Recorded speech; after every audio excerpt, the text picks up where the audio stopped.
SDM 093 Tunas Harapan Sejarah, Dinas Pendidikan Kota Bandung.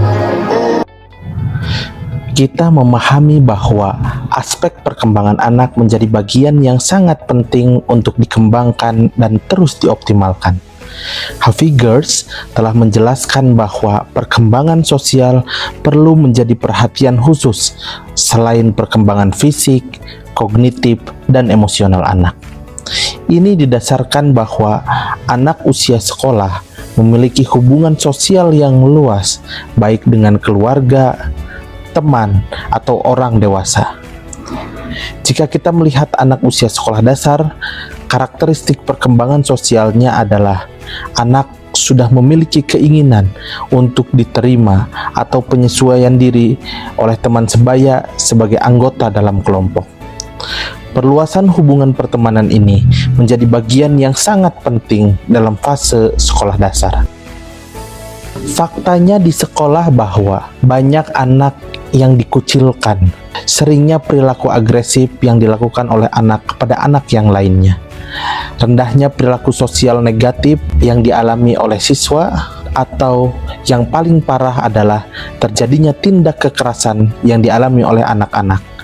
Bahkan per Oktober kemarin 10% tindak kekerasan di Kota Bandung terjadi di satuan pendidikan. Masalah-masalah tersebut sebenarnya dekat dan kadang sering kita temukan dalam ruang-ruang kelas di sekolah. Maka perlu adanya pencegahan sedini mungkin agar perilaku sosial negatif atau tindak kekerasan tidak terjadi. Yang menjadi tantangan adalah kadang kita sulit menemukan alat ukur yang berfungsi sebagai need assessment yang bertujuan untuk mengevaluasi keterampilan sosial anak dan menjadi prediktor untuk pencegahan perilaku sosial negatif.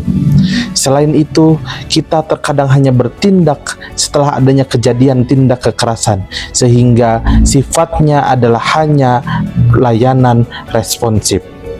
Saya membuat aplikasi digital, sistem instrumen keterampilan sosial untuk evaluasi dan pengembangan, atau yang disingkat SIKASEP.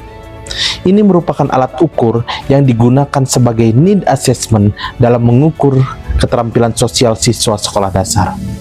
SIKASEP ini bertujuan untuk mengidentifikasi gejala awal perilaku sosial negatif dan memfasilitasi pengembangan optimal potensi perkembangan sosial siswa sekolah dasar. SIKASEP dapat diakses oleh siswa yang kemudian siswa juga bisa mengetahui capaian dari aspek keterampilan sosialnya.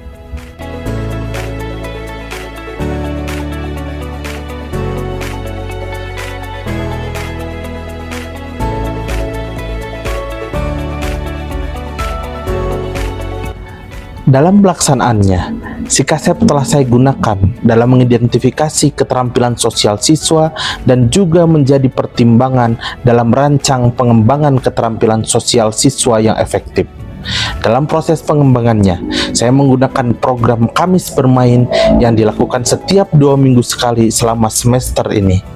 Program ini saya integrasikan dengan layanan bimbingan dan konseling, yaitu menggunakan layanan bimbingan kelompok. Saya meyakini bahwa ini merupakan langkah transformatif karena yang saya lakukan mengarah pada pengembangan nilai dan juga mendukung terhadap implementasi layanan bimbingan dan konseling di sekolah dasar.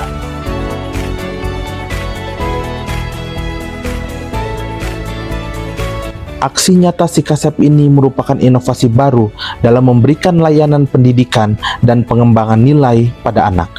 Ini merupakan langkah yang baik dan perlu menjadi perhatian khusus.